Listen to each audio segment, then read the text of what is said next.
साल 2008 ऑस्ट्रेलिया की धरती, फाइनल मैच और भारत के सामने थी वो टीम जिसे दुनिया अजय मान चुकी थी। लेकिन फिर भारत की युवा सेना ने कंगारुओं को उन्हीं के घर में ऐसी चोट दी कि उनकी घमंड भरी बादशाहत हिल गई। सचिन तेंदुलकर ने बल्ले से क्लास लगाई, भारत के युवा तेज गेंदबाजों ने ऑस्ट्रेलिया को सांस लेने तक का मौका नहीं दिया और आखिर में कप्तान MS धोनी ने जीत के बाद कुछ ऐसा किया जिसने पूरी ऑस्ट्रेलिया टीम की बची खुची अकड़ भी निकाल दी। लेकिन उस फाइनल में आखिर ऐसा क्या हुआ था, कैसे भारत ने रिकी पोंटिंग की ऑस्ट्रेलिया को उन्हीं के घर में घुटने टेकने पर मजबूर कर दिया, यह जानने के लिए वीडियो अंत तक जरूर देखिए। ब्रिस्बेन का मैदान भारत और ऑस्ट्रेलिया के बीच खेले जा रहे दूसरे फाइनल के लिए तैयार था। दोनों देशों के दर्शकों और खिलाड़ियों के बीच तनाव इतना बढ़ चुका था कि आज खेल कम बल्कि जंग ज्यादा लग रही थी। टेस्ट सीरीज में हुए मंकी गेट कांड के बाद पहले फाइनल में हरभजन के साथ ऑस्ट्रेलिया फैंस की बदतमीजी से माहौल पूरी तरीके से गर्मा चुका था। आज भारत मैदान पर भी ऑस्ट्रेलिया को उसकी औकात बताने ही आया था। कप्तान धोनी और रिकी पोंटिंग टॉस के लिए मैदान पर आए। भारतीय कप्तान धोनी ने टॉस जीतकर पहले बल्लेबाजी करने का फैसला लिया। भारत के सलामी बल्लेबाज के रूप में सचिन तेंदुलकर और रॉबिन उथप्पा बल्लेबाजी करने मैदान पर उतरे। सचिन शानदार फॉर्म में थे। उन्होंने पहले फाइनल में नाबाद शतकीय पारी खेलकर भारत को ऐतिहासिक जीत दिलवाई थी और आज भी भारत के लिए वो सबसे बड़ी उम्मीद थे। पहले ओवर में गेंद ब्रेटली के हाथों में थी, जो इस सीरीज में अपनी आग उगलती गेंदों से अब तक 15 विकेट चटका चुके थे। ब्रेटली ने जबरदस्त गेंदबाजी करते हुए पहले ओवर में सिर्फ 2 रन दिए। अगले ओवर में गेंदबाजी करने इस सीरीज में सबसे ज्यादा विकेट लेने वाले नाथन ब्रेकन आए। तेंदुलकर ने उनकी पहली गेंद पर सिंगल लेकर अपना खाता भी खोल लिया। सचिन की बल्लेबाजी में पिछले मैच की शानदार फॉर्म दिख रही थी, लेकिन ली और ब्रेकन के तो आज इरादे ही अलग थे। उन्होंने अपनी गेंदबाजी से कहर बरपाना शुरू कर दिया। दोनों भारतीय सलामी बल्लेबाज गेंदबाजों के सामने बिल्कुल बेबस से लग रहे थे। भारत ने पहले 6 ओवर में बिना विकेट खोए सिर्फ 15 रन बनाए थे। इन 6 ओवरों में दोनों गेंदबाजों ने शानदार स्विंग गेंदबाजी करते हुए भारतीय बल्लेबाजों को एक भी बाउंड्री नहीं लगाने दी। ऑस्ट्रेलिया को शानदार गेंदबाजी से शुरुआत मिल चुकी थी, लेकिन तभी ब्रेटली के 7वें ओवर में उथप्पा के सबर का बांध टूट गया। उन्होंने ओवर की दूसरी गेंद पर डीप स्क्वायर लेग पर एक शानदार चौका जड़ दिया। 8वें ओवर में ब्रेकन की दूसरी गेंद पर कप्तान पोंटिंग ने सचिन का कैच छोड़ दिया, लेकिन तब पोंटिंग और ऑस्ट्रेलिया को कहां पता था उन्होंने आज अपने जीवन की सबसे बड़ी गलती की है। तेंदुलकर ने भी जीवन दान मिलते ही ब्रेटली के अगले ओवर की चौथी गेंद पर एक जबरदस्त कट शॉट मारते हुए थर्ड मैन पर चौका जड़ दिया, जो ऑस्ट्रेलिया के घावों पर नमक लगाने जैसा था। भारत ने 10 ओवर में बिना विकेट खोए 36 रन बना लिए थे। यह भारत के लिए थोड़ी धीमी शुरुआत कही जा सकती थी, लेकिन भारत ने कोई विकेट भी नहीं खोया था। कप्तान पोंटिंग ने अब गेंदबाजी में बदलाव किया और स्टुअर्ट क्लार्क को गेंदबाजी के लिए बुलाया। 13वां ओवर डालने आए क्लार्क की पहली गेंद पर सचिन ने लॉन्ग ऑफ पर एक शानदार चौका जड़ दिया। भारत ने अपने 50 रन भी अब पूरे कर लिए थे। सचिन इतने से न रुके, बल्कि ओवर की चौथी गेंद पर करारा प्रहार करते हुए मिड ऑफ के ऊपर से एक और जबरदस्त चौका जड़ा। 14वें ओवर में मिचेल जॉनसन गेंदबाजी करने आए और उनकी पहली गेंद पर सचिन ने थर्ड मैन पर चौका जड़ दिया। कैच छूटने के बाद अब सचिन पूरी तरीके से सेट हो चुके थे और विस्फोटक अंदाज में बल्लेबाजी कर रहे थे। अब वो मैदान के हर कोने में चौके जड़ रहे थे। ब्रिस्बेन में मौजूद भारतीय दर्शकों का शोर अब सचिन सचिन से गूंजने लगा था। 16वें ओवर में जॉनसन की पहली गेंद पर सचिन ने एक जबरदस्त स्ट्रेट ड्राइव खेलते हुए चौका ठोक दिया। अब वो पूरी तरीके से लय में आ चुके थे, जिससे कप्तान पोंटिंग सहित पूरी ऑस्ट्रेलिया की टीम चिंता में जरूर लग रही थी। 19वें ओवर में क्लार्क की आखिरी गेंद पर सचिन ने सिंगल लेकर एक शानदार रन शतक पूरा कर दिया और उन लोगों को जवाब भी दे दिया जो कहते थे सचिन फाइनल्स में रन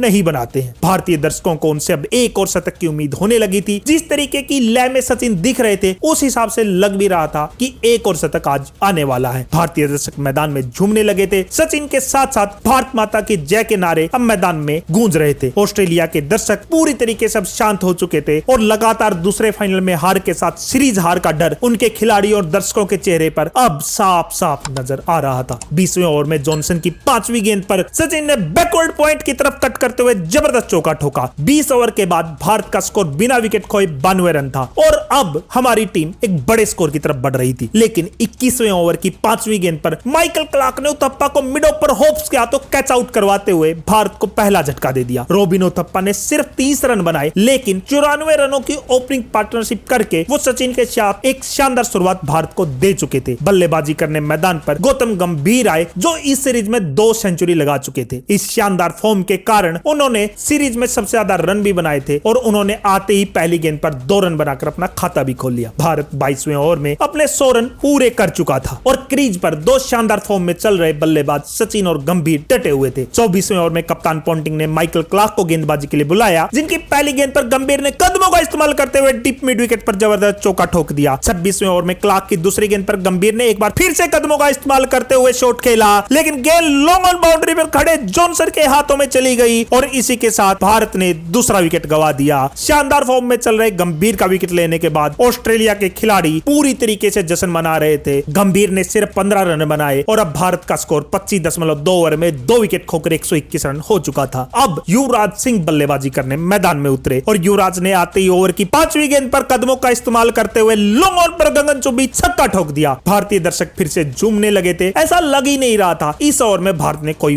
विकेट खोया है। 30 ओवर के बाद अब भारत का स्कोर 2 विकेट खोकर 144 रन हो चुका था। 31वें ओवर में ब्रेट ली फिर से गेंदबाजी करने आए। उनकी तीसरी गेंद पर युवराज सिंह ने मिड ऑन के ऊपर से जबरदस्त चौका ठोक दिया और इसी के साथ भारत के 150 रन भी पूरे हो गए। 33वें ओवर में कप्तान पॉन्टिंग ने साइमन को गेंदबाजी के लिए बुलाया। युवराज ने उसके ओवर की चौथी गेंद पर जबरदस्त प्रहार करते हुए डीप मिड विकेट पर चौका ठोक दिया। भारतीय दर्शकों का शोर अब मैदान में गूंज रहा था, क्योंकि उस समय भारत के दर्शक जिस खिलाड़ी से सबसे ज्यादा नफरत करते थे तो उसका नाम एंड्रयू साइमन ही था। साइमन के अगले ओवर की दूसरी गेंद पर युवराज सिंह ने स्लो स्वीप करते हुए डीप मिड विकेट पर गगनचुंबी छक्का ठोक दिया। अब दोनों बल्लेबाजों के बीच अड़सठ की साझेदारी हो चुकी थी। युवराज के विस्फोटक अंदाज से ऑस्ट्रेलिया पूरी तरीके से दबाव में आ चुका था, लेकिन तभी साइमन ने ओवर की आखिरी गेंद पर युवराज को डीप मिड विकेट पर खड़े हेडन के हाथों कैच आउट करवा दिया। ऑस्ट्रेलिया के दर्शक अब बदतमीजों की तरह जश्न मना रहे थे, ऐसा लग रहा था जैसे उन्होंने कोई जंग जीत ली हो। साइमन तो पागलों की तरह दहाड़ रहा था। ऑस्ट्रेलिया की बदतमीजी और घमंड अब 7वें आसमान पर था। युवराज ने 38 रन बनाए थे। भारत का स्कोर 35 ओवर के बाद 3 विकेट खोकर 175 रन था। अब कप्तान धोनी बल्लेबाजी करने क्रीज पर आए। धोनी ने 36वें ओवर में गेंदबाजी करने आए माइकल क्लार्क की दूसरी गेंद पर थर्ड मैन पर चौका जड़ दिया था। अगले ओवर में साइमन को भी धोनी ने नजाकत दिखाते हुए फाइन लेग पर चौका ठोका। 38वें ओवर में माइकल क्लार्क की तीसरी गेंद पर सचिन ने रिवर्स स्वीप लगवाते हुए डीप बैकवर्ड पॉइंट पर चौका ठोका। भारत ने इसी ओवर में 200 रन पूरे कर लिए। सचिन पूरी तरीके से फॉर्म में नजर आ रहे थे, वो एक और शतक की तरफ बढ़ रहे थे और ऑस्ट्रेलिया के हर गेंदबाज की धुनाई कर रहे थे। अब लग रहा था भारत आसानी से 300 रन तो इस फाइनल में बना ही लेगा, लेकिन तभी 40वें ओवर में माइकल क्लार्क ने ओवर की दूसरी गेंद पर भारत को सबसे बड़ा झटका दिया और उनकी गेंद पर मिड ऑन पर खड़े पॉन्टिंग ने चीते की तरह डाइव लगाते हुए सचिन का एक असंभव सा दिखने वाला कैच लपक लिया। सचिन का विकेट लेने के बाद ऑस्ट्रेलिया के खिलाड़ी बीच मैदान में बदतमीजी का नंगा नाच कर रहे थे। वो जश्न में पागल हो रहे थे। ऐसा लग रहा था जैसे उन्होंने कोई एक विकेट नहीं बल्कि भारत की आधी टीम को आउट कर दिया हो। भारतीय दर्शक पूरी तरीके से शांत हो चुके थे, क्योंकि ये सिर्फ एक विकेट नहीं था बल्कि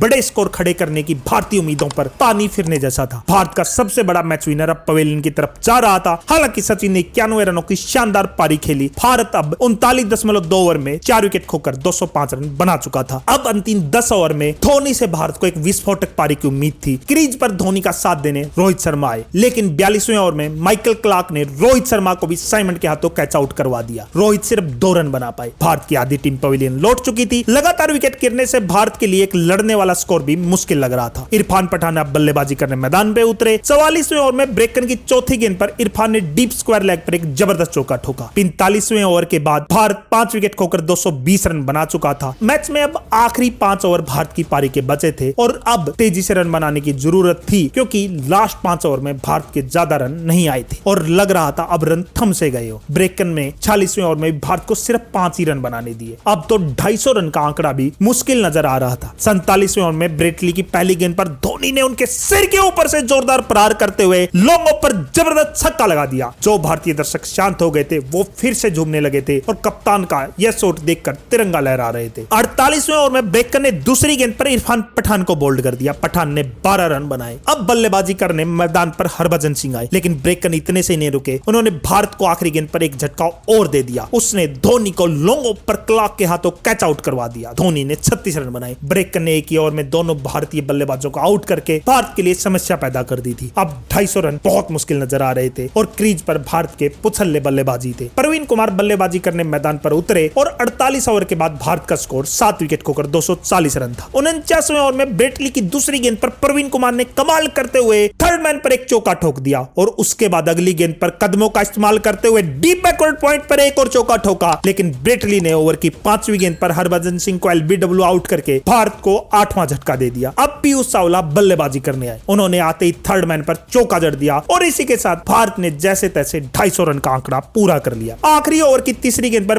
ब्रेकर ने प्रवीण को कवर पर पोंटिंग या तो कैच आउट करवा के भारत को 9वां झटका दे दिया। आखिरी बल्लेबाज के रूप में श्रीसंत मैदान पर आए और आखिरी गेंद पर चावला ने 2 रन बनाए। इसी के साथ भारत ने 50 ओवर के बाद 9 विकेट खोकर 258 रन बनाए। एक समय 300 रन बनाने की स्थिति में भारतीय टीम जो थी वो 258 रन नहीं बना पाई, जो ऑस्ट्रेलिया की खूंखार बल्लेबाजी के सामने कुछ भी नहीं था। लेकिन उस दिन इस मैच में रोमांच इतना जबरदस्त होने वाला था जो किसी भी क्रिकेट फैन ने नहीं सोचा था। इनिंग ब्रेक के बाद खेल शुरू होता है। लक्ष्य का पीछा करने आई ऑस्ट्रेलिया के सलामी बल्लेबाज एडम गिलक्रिस्ट और मैथ्यू एडन मैदान पर उतर चुके थे। ये दोनों इतने खूंखार और आक्रामक ओपनर थे जो किसी भी गेंदबाजी आक्रमण की धज्जियां उड़ा देते थे। आज चोट के कारण भारत के लिए सीरीज में सबसे ज्यादा विकेट लेने वाले युवा तेज गेंदबाज ईशांत शर्मा टीम में नहीं थे, जो भारतीय टीम के लिए बड़ी चिंता भी थी। भारतीय कप्तान धोनी ने उनकी गैर मौजूदगी में पहले ओवर में गेंदबाजी के लिए प्रवीण कुमार को बुलाया। प्रवीण अपनी स्विंग होती गेंदों के लिए दुनिया भर में जाने जाते थे। उनकी गेंद अंदर आएगी या बाहर जाएगी, इसमें बड़े बड़े बल्लेबाज भी गच्चा खा जाते थे। और उन्होंने ओवर की 3री गेंद बाहर की तरफ स्विंग होती हुई डाली और गेंद इतनी शानदार स्विंग हुई कि गिलक्रिस्ट के बल्ले का बाहरी किनारा लेकर धोनी के दस्तानों में चली गई और इसी के साथ भारत को पहली सफलता भी मिल गई। गिलक्रिस्ट ने अपनी अंतिम इंटरनेशनल वनडे पारी में सिर्फ 2 रन बनाए। भारत को शानदार शुरुआत मिल गई थी और अब कप्तान रिकी पोंटिंग बल्लेबाजी करने मैदान पर उतरे। दूसरे ओवर में धोनी ने श्रीसंत को गेंदबाजी के लिए बुलाया, लेकिन चौथी गेंद पर हेडन ने लॉन्ग पर एक जबरदस्त चौका ठोक दिया। लेकिन तीसरे ओवर में प्रवीण कुमार ने अपनी एक शानदार स्लोअर गेंद पर पोंटिंग को मिड ऑन पर युवराज के हाथों कैच आउट करवा के ऑस्ट्रेलिया को सबसे बड़ा झटका दे दिया। भारतीय टीम जश्न में डूब चुकी थी। भारत के समर्थक स्टेडियम में तिरंगा लहरा रहे थे और उनकी आवाज से पूरा मैदान गूंज रहा था। ऑस्ट्रेलिया के दर्शक पूरी तरीके से सन्नाटे में चले गए थे। पोंटिंग ने सिर्फ 1 रन बनाया था। ऑस्ट्रेलिया ने सिर्फ 8 रन पर अपने 2 विकेट खो दिए थे। अब उनके लिए 258 रन का लक्ष्य भी एक चुनौतीपूर्ण बन चुका था। लेकिन ये वो ऑस्ट्रेलिया थी जिसमें हर एक खिलाड़ी, उनका हर एक प्लेयर मैच विनर होता था। अब माइकल क्लार्क बल्लेबाजी करने मैदान में आए। चौथे ओवर में श्रीसंत की 3री गेंद पर किस्मत ने हेडन का साथ दिया और कैच धोनी ने छोड़ दिया। हेडन तो बच गए थे, साथ में सचिन भी चोटिल हो गए थे और मैथ्यू एडन जैसे खूंखार बल्लेबाज का कैच छोड़ना अब भारतीय टीम के लिए बहुत महंगा पड़ने वाला था।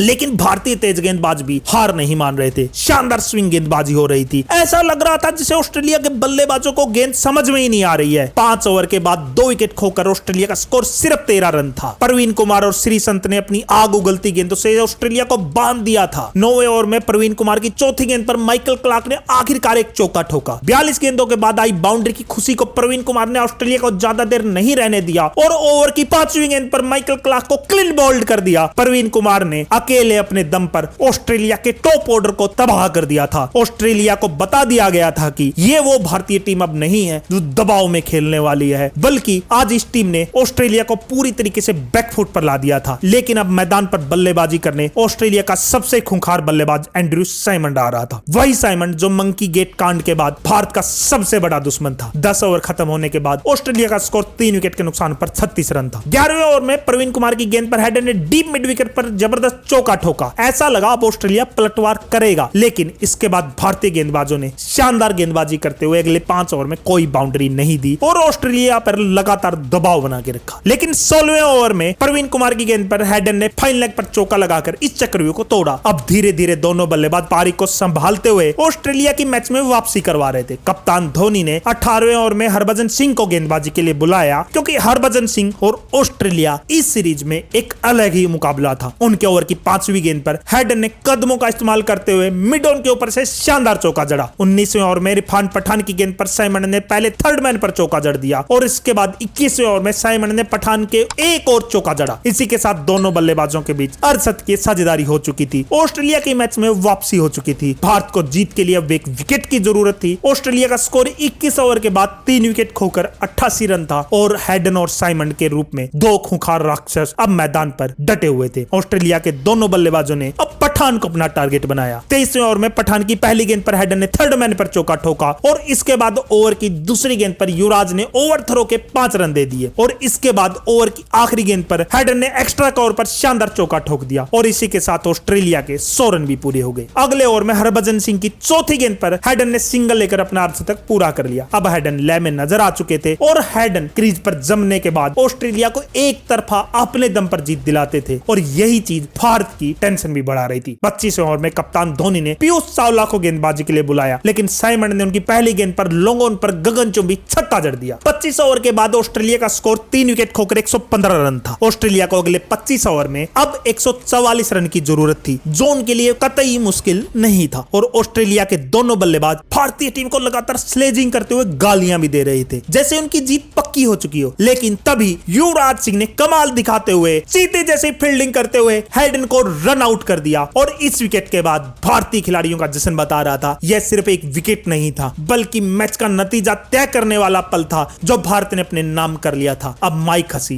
बल्लेबाजी करने मैदान पर उतरे, लेकिन साइमंड नाम का राक्षस अभी भी क्रीज पर था और गेंद थी उनके सबसे बड़े दुश्मन हरभजन सिंह के हाथों में। तभी हरभजन सिंह ने अपने सबसे बड़े दुश्मन साइमंड को ओवर की आखिरी गेंद पर एलबीडब्ल्यू आउट कर दिया और इस विकेट के बाद हरभजन सिंह की शेर की तरह गुर्राहट देखने लायक थी। पूरी टीम जश्न में डूब चुकी थी। जश्न इतना शानदार था कि हर भारतीय के रोंगटे खड़े हो गए थे। भज्जी ने साइमंड को उसकी औकात बताते हुए उसकी अकड़ को मिट्टी में मिला दिया था। भारतीय दर्शक तिरंगा लहरा रहे थे। ऑस्ट्रेलिया के दर्शक बिल्कुल शांत हो चुके थे। हरभजन सिंह ने एक ही ओवर में ऑस्ट्रेलिया को बैकफुट पर धकेल दिया था। उन्होंने साइमंड और हैडन की अकड़ को ऐसा तोड़ा था कि वो आंखें भी नहीं मिला पा रहे हो। अब जेम्स होप्स बल्लेबाजी करने मैदान पर उतरे। ऑस्ट्रेलिया की आधी टीम पवेलियन लौट चुकी थी। 26 ओवर के बाद स्कोर था 5 विकेट के नुकसान पर 128 रन। लेकिन हंसी के रूप में उनके पास एक ऐसा बल्लेबाज क्रीज पर था जो किसी भी परिस्थिति से ऑस्ट्रेलिया को जीत दिलवा सकता था। दोनों बल्लेबाज संभलते हुए ऑस्ट्रेलिया की पारी को आगे बढ़ाने लगते हैं। 30 ओवर के बाद स्कोर 5 विकेट पर 138 रन था। आस्किंग रन रेट 6 से थोड़ा सा ही ऊपर था, जो बिल्कुल गेटेबल था। ऑस्ट्रेलिया दबाव में जरूर थी, लेकिन वो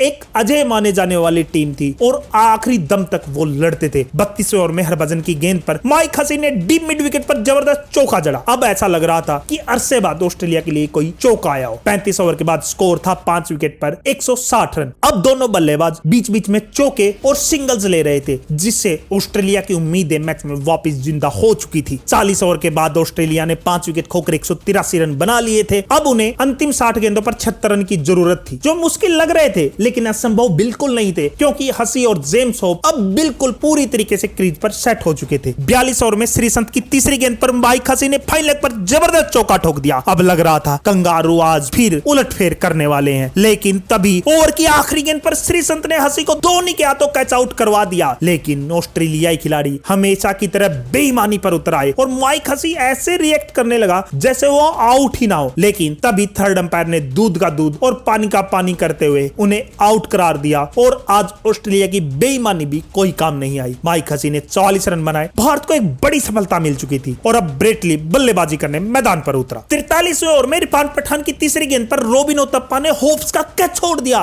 यह सिर्फ एक कैच नहीं था, बल्कि मैच का इतना बड़ा पल था, क्योंकि होप्स अंतिम एक बल्लेबाज थे जो बल्लेबाजी से मैच जितवा सकते थे ऑस्ट्रेलिया को। अब ऑस्ट्रेलिया के 200 रन भी पूरे हो गए। आस्किंग रन रेट 8 से ऊपर जा चुका था, लेकिन होप्स अभी भी उनकी उम्मीदों को जिंदा रखे हुए थे और लड़ाई लड़ रहे थे। उसने ताबड़तोड़ बल्लेबाजी करनी शुरू कर दी और 44वें ओवर में वाइड मिड ऑन पर चौका ठोक दिया। 45वें ओवर में उसने प्रवीण कुमार को लगातार 2 चौके जड़े। ऑस्ट्रेलिया का स्कोर 45 ओवर के बाद 6 विकेट खोकर 223 रन था। आखिरी 30 गेंदों पर 36 रन की जरूरत थी। मैच अब पूरी तरीके से ऑस्ट्रेलिया की तरफ पलट चुका था और अब भारत को विकेट की जरूरत थी। अब गेंदबाजी की कमान वापिस से हरभजन सिंह को सौंपी गई। हालांकि हरभजन विकेट नहीं ले पाए, लेकिन 46वें ओवर में उन्होंने सिर्फ 3 रन दिए, जिससे थोड़ा दबाव तो ऑस्ट्रेलिया पर आया ही। अब ऑस्ट्रेलिया को 24 गेंदों पर 33 रन की जरूरत थी। 47वें ओवर में प्रवीण कुमार ने चौथी गेंद पर ब्रेटली को बोल्ड कर दिया और भारत को एक जबरदस्त सफलता दिला दी। इसी के साथ भारतीय दर्शकों का शोर भी वापस से स्टेडियम में गूंज उठा। एक समय जो जीत ऑस्ट्रेलिया की पक्की लग रही थी, मैच अब वापस रोमांच में आ चुका था। मिचेल जॉनसन अब बल्लेबाजी करने मैदान में उतरे। ऑस्ट्रेलिया को अंतिम 3 ओवर में 30 रन की जरूरत थी और उनके पास 3 विकेट थे। 48वें ओवर में हरभजन सिंह फिर से आए और उनकी पहली गेंद पर किस्मत ने जॉनसन का साथ दिया और गेंद बल्ले का बाहरी किनारा लेकर थर्ड मैन बाउंड्री के बाहर चली गई और उस ओवर में 8 रन आ गए। अब ऑस्ट्रेलिया को 12 गेंदों पर 22 रन की जरूरत थी। होप्स बिल्कुल कूल काम ऐसे खेल रहे थे जैसे वो जीत अपनी पक्की मान रहे हो। 49वें ओवर में श्रीसंत ने दूसरी गेंद पर जॉनसन को धोनी के हाथों कैच आउट करवा के ऑस्ट्रेलिया को 8वां झटका दिया।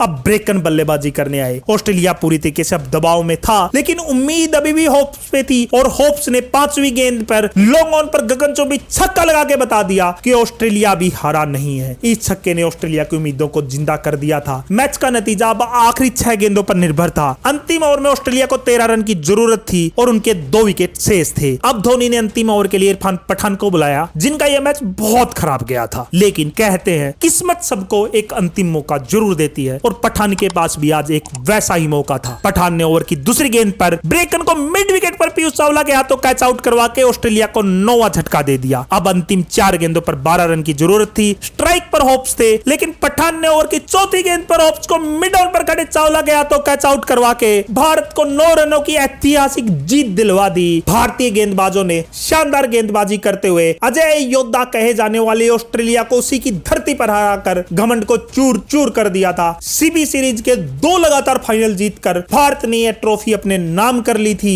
और ऑस्ट्रेलिया की अकड़ को तोड़ दिया था। लेकिन इस जीत के बाद धोनी ने ज्यादा रिएक्ट ही नहीं किया। वो ऐसे शांत थे जैसे उनके लिए मामूली सी बात हो, और यही चीज पोंटिंग और उनकी टीम को सबसे ज्यादा दर्द देने वाली थी, क्योंकि धोनी ने उनको एक मामूली टीम की तरह ट्रीट किया और यह ऐसा घाव था जो आज 18 साल बाद भी ऑस्ट्रेलिया को दर्द देता है। दोस्तों, भारत की इस जीत का सबसे बड़ा हीरो कौन था, कमेंट में बताइए और वीडियो को लाइक करके चैनल को सब्सक्राइब जरूर करिए, क्योंकि अगला वीडियो इससे भी शानदार होने वाला है।